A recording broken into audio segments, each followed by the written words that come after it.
지난주부터 이강인 선수가 파리 생제르맹이 오시멘을 영입할 때 나폴리로 이강인을 보내는 조건으로 영입을 추진하고 있다라는 이야기가 나왔었는데, 오늘은 어떤 이야기가 나왔냐면 나폴리가 오히려 파리 생제르맹에게 오시멘의 영입 조건을 역으로 제안한 상태입니다. 어떤 조건이냐면 9천만 유로, 그러니까 하나로 따지면 1350억 정도에 되는 이적료에 플러스 이강인을 더한 조건에 오시멘을 판매하겠다. 그리고 이강인이 포함된 이유는 콘테 감독이 이강인에게 많은 관심이 있기 때문에 거래에 포함시켜 놓은 상태다. 하지만 파리 생제르맹은 즉시 이 제안을 거절한 상태다 라고 이야기가 나오고 있어요. 왜 그러냐면 일단 이 이적료가 너무 크기 때문에 애초에 파리 생제르맹이 오시멘의 적정 이적료로 생각하고 있는 금액이 8천만 유로, 그러니까 1200억 정도 되는 금액이거든요. 그런데 나폴리 쪽에서는 오히려 8천만 유로보다 많은 9천만 유로, 하나로 1350억 원 가량의 금액에 이강인까지 더해서 달라라고 하다 보니까 이적료에 대한 차이가 너무나 크기 때문에 이 제안을 거절을 했다. 그리고 여기에 더해서 로마노 기자가 어떤 이야기를 했냐면 이강인을 포함시킬 가능성은 현재 파리 생제르맹 쪽에서 없다. 그러니까 이게 왜 이강인 선수의 이름이 나왔냐면 나폴리에서 아무래도 오시멘의 이적료가 비싸다 보니까 파리 생제르맹의 몇 명의 선수를 트레이드식으로 데려오고 싶다. 그래서 이제 파리 생제르맹이 제안한 선수들이 어떤 선수가 있을지, 그리고 나폴리가 원하는 선수가 어떤 선수가 있을지, 이런 것에 대한 추측성 기사들이 나왔었거든요. 그리고 그 안에 포함됐던 선수가 뭐 솔레르라던가 무키엘레라던가 이강인의 이름까지 나왔어요. 그런데 솔레르와 무키엘레는 나폴리 쪽에서 그렇게 원하지 않는 이름이었고, 오로지 나폴리는 파리 생제르맹에서 이강인을 선수로 데려오고 싶어 한다. 그러니까 이거는 어떤 뜻이냐? 콘테 감독이 이강인을 꽤나 좋아한다는 뜻이겠죠. 그래서 로마노 기자가 본인의 유튜브에도 어떤 이야기를 했냐면 바로 어제 나폴리가 이강인을 오시멘의 이적에 포함시키고 싶어 했다. 그러나 파리 생제르맹에서는 이강인을 아주 중요한 선수로 생각을 하고 있기 때문에 바로 그 제안을 say no, 거절을 했다 라고 로마노가 직접 이야기를 했습니다. 그렇기 때문에 일단 파리 생제르맹이 이강인 선수를 아주 중요한 선수로 생각하고 있는 것 같은데, 여기서 좀 생각을 해보면 콘테 감독이 이강인 선수를 왜 원할까? 그리고 콘테 감독의 전술에서 이강인이 어울릴지 어느 정도는 좀 생각을 해봐야 될 것 같거든요. 일단 콘테 감독의 전술에 이강인 선수는 아주 어울리는 자원이라고 할 수가 있겠습니다. 3-4-3 혹은 3-5-2 전형을 주로 써요. 그러면서 최전방에 덩치가 큰 9번 공격수가 있고요. 옆에 아주 저돌적인 세컨드 스트라이커를 두는 편이죠. 그래서 유벤투스에는 앞쪽에 요렌테와 테베즈, 그래서 당시에 요렌테베즈 조합이 굉장히 유명했었고, 이탈리아 국가대표팀에서는 그 유명한 에데르와 펠레가 키가 큰 선수, 에데르가 약간 작은 선수, 그리고 인터밀란에서는 루카쿠와 라우타로, 그리고 첼시 시절에는 지루와 아자르, 토트넘 시절에는 케인과 손흥민이었어요. 그러니까 전형적으로 포스트 플레이어와 세컨드 스트라이커, 빅앤스몰 조합을 참 좋아하거든요. 그래서 이번에 나폴리에서도 콘테 감독이 가장 먼저 나폴리에 오퍼를 수락할 때 내걸었던 조건이 흡이차를 무조건 남겨달라. 절대 흡이차는 판매를 못한다. 그리고 옆에 있는 이 9번 자리에 오시멘이 떠난다면 루카쿠를 영입해달라. 이거였어요. 그렇기 때문에 아마 오시멘이 떠나고 루카쿠가 영입이 된다면 일단 이 앞쪽의 두 자리는 고정이 될 겁니다. 그러면 이제 이강인 선수를 어디에 배치할 것이냐? 콘테 감독이 사용하고 있는 3미들 중에서 오른쪽 중앙 미드필더 혹은 왼쪽 중앙 미드필더, 이 자리에 있는 선수들이 꽤나 중요하거든요. 특히나 이제 흡이차처럼 왼쪽에서 뛰는 선수면 오른쪽 중앙 미드필더가 올라오면서 공격을 하고, 오른쪽에서 뛰는 선수가 있다면 왼쪽 중앙 미드필더가 올라오면서 3톱을 만들어요. 2톱이 됐다가 갑자기 3톱이 되어버리는 장면이 종종 발생을 하죠. 유벤투스 시절에는 포그바 같은 선수가 있었고, 인터밀란 시절에는 바렐라 같은 선수가 있었고요. 그리고 이탈리아 국가대표팀에서는 자케린이라는 선수가 있었어요. 그리고 토트넘 시절과 첼시 시절에는 3톱을 썼는데, 이 3톱을 쓸 때도 마찬가지거든요. 3톱을 쓰지만 결국에는 수비할 때는 한 명의 선수가 약간 내려와서 중앙 미드필더처럼 움직여요. 그래서 이 역할을 첼시에서는 페드로 같은 선수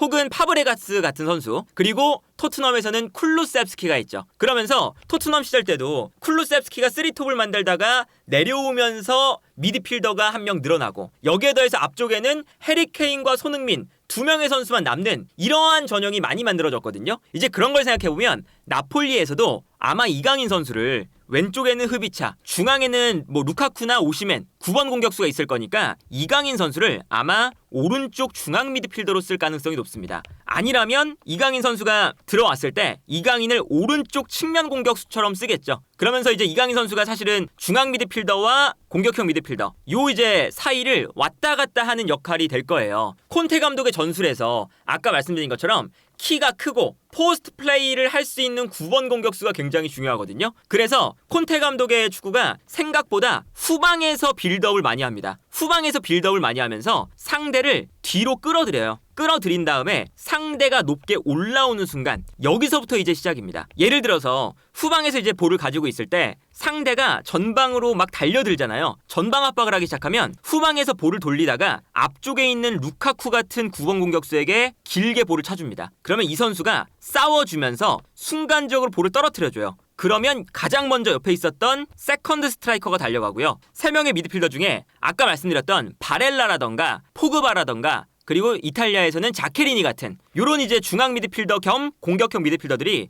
올라오면서 이 세컨드 볼을 향해 달려들기 시작합니다. 그런데 이강인 선수가 이러한 전술에 마요르카 시절 생각을 해보면 무리키에게 한 번에 뻥 차주고 무리키가 볼을 받아서 떨어뜨려줄 때 이강인이 볼을 잡아서 거기서부터 마요르카가 공격을 시작하는 이러한 플레이를 이미 마요르카에서 완성을 해놓은 상태거든요. 그러다 보니까 아마 이렇게 미드필더 라인에 있다가 올라오면서 볼을 가져가는 이러한 전술에 분명히 이강인 선수가 잘 어울릴 것이라고 볼 수가 있는 거죠. 그리고 여기에 더해서 콘테 감독의 특징 중에 하나가 이런 세컨드 볼을 올라오는 선수들이 볼을 잡은 다음에 좌우 윙백이 굉장히 직선적으로 올라가는 스타일을 선호하죠. 콘테 감독의 가장 특징 중에 하나가 가는 팀마다 그 해당 팀의 윙어를 풀백으로 두면서 윙백으로 개조를 시키죠. 첼시에서는 모제스라는 선수가 있었고요. 이탈리아 대표팀에서는 칸드레바라는 선수가 있었고 그리고 인터밀란에서는 페리시치 그리고 이 페리시치를 토트넘으로 또 데려오기도 했고요. 이제 그런 걸 보면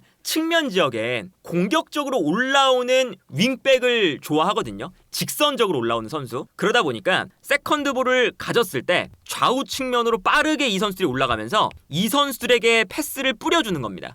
이렇게 경기장을 넓게 사용해야 상대 수비가 역습을 당할 때 빠르게 이제 뒤로 들어올 때 역습이라는 건 결국에 상대 수비가 몇 명 없는 상태에서 진행이 되는 거잖아요. 그러다 보니 경기장을 넓게 사용하면 넓게 사용할수록 상대팀이 역습에 대해서 대응하기가 굉장히 어렵거든요. 그래서 콘테 감독의 전술을 보면 굉장히 체계적으로 그리고 기계적으로 움직일 때가 많아요. 앞쪽에 있는 9번 공격수가 받아서 떨어뜨려주고 떨어뜨려주면 그 볼을 받아서 세컨드 스트라이커나 공격형 미드필더가 좌우 측면으로 뿌려준다. 그리고 측면으로 갔다가 다시 안쪽으로 들어오면서 여기서 9번 공격수나 가운데 있는 선수들이 들어오면서 득점. 이런 장면들이 굉장히 많거든요. 그런데 이강인 선수가 여기서 패스를 뿌려줄 수 있는 최적의 자원이죠. 이제 이 장면을 보시면 인터밀란 시절 때의 장면이거든요. 루카쿠에게 한 번의 패스를 보내줍니다. 그 다음에 약간 요 앞쪽으로 뛰어들어오는 라우타로에게 루카쿠가 볼을 떨어뜨려줘요. 그러면 라우타로가 볼을 잡아서 세컨드 스트라이커가 볼을 잡는 순간 좌우 측면에 윙백이 달리기 시작합니다. 그리고 여기서 이제 라우타로가 루카쿠가 떨어뜨려준 볼을 받아서 좌우 측면으로 패스를 뿌려줄 수도 있고 직접 슈팅을 시도할 수도 있게 되는 이러한 거거든요. 그러니까 어쨌든 이 세컨드 볼을 가져오는 게 일단은 중요한 거죠. 이 장면도 보시면 이번에는 루카쿠가 앞에 있고요. 한 번에 루카쿠에게 패스가 전달이 돼요. 그런데 이 다음 장면을 보면 루카쿠가 볼을 받은 다음에 일단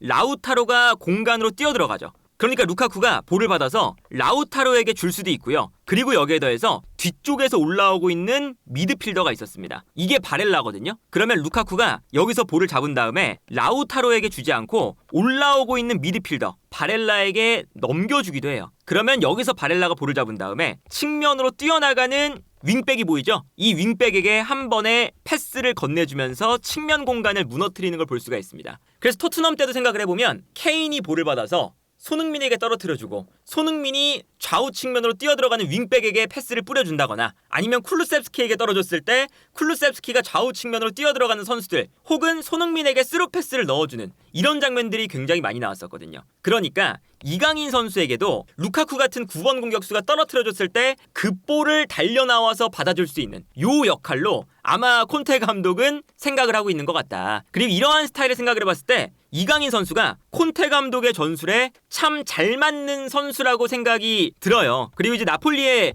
지금 전체적인 스쿼드를 생각을 해봐도 나폴리에는 현재 루카쿠가 영입이 된다는 전제하에 본다면 루카쿠와 흡이차 두 명의 선수가 일단 있잖아요. 근데 여기서 루카쿠는 9번 공격수 그리고 흡이차는 저돌적으로 공간으로 뛰어들어가면서 상대 수비를 끌어주는 역할을 하거든요. 그러면 루카쿠가 떨어뜨려주고 흡이차가 볼을 받은 다음에 여기서 볼을 끌고 올라가는 것보다 떨어뜨려줬을 때 이강인이 올라와서 이 세컨볼을 받아주고 뛰어들어가는 흡이차에게 찔러주는 이러한 형태가 조금 더 위협적인 패턴이 될 수가 있겠죠. 2명보다는 3명이 공격 작업에 참여해야 훨씬 더 다양한 공격 패턴을 만들 수가 있기 때문에 그리고 상대 수비가 예측을 하기가 어렵기 때문에 루카쿠, 흡이차, 이강인 요 3명의 조합을 콘테 감독이 구상을 하고 있는 것이 아니냐. 그러면 이제 마치 콘테 감독이 토트넘에서 정말 괜찮았을 때 케인, 쿨루셉스키, 손흥민 요 조합이 만들어지는 거죠. 케인의 역할을 루카쿠나 오시멘, 손흥민의 역할을 흡이차, 그리고 쿨루셉스키의 역할을 이강인이 한다. 그리고 사실은 이강인 선수는 쿨루셉스키의 역할도 되지만 인터밀란에서 중앙 미드필더 및 공격형 미드필더로 뛰었던 바렐라 같은 역할. 그리고 이강인 선수가 콘테 감독이 참 좋아하는 유형인 게 중앙 미드필더도 되면서 공격형 미드필더도 되고 그리고 상황에 따라서는 본인이 직접 측면으로 달려나갈 수도 있어요. 메짤라의 특성을 다 가지고 있죠. 중앙과 측면을 오갈 수 있는 활동량이 많고 활동 반경이 넓은 선수에 속하죠. 이런 선수를 일단 콘테 감독이 좋아합니다.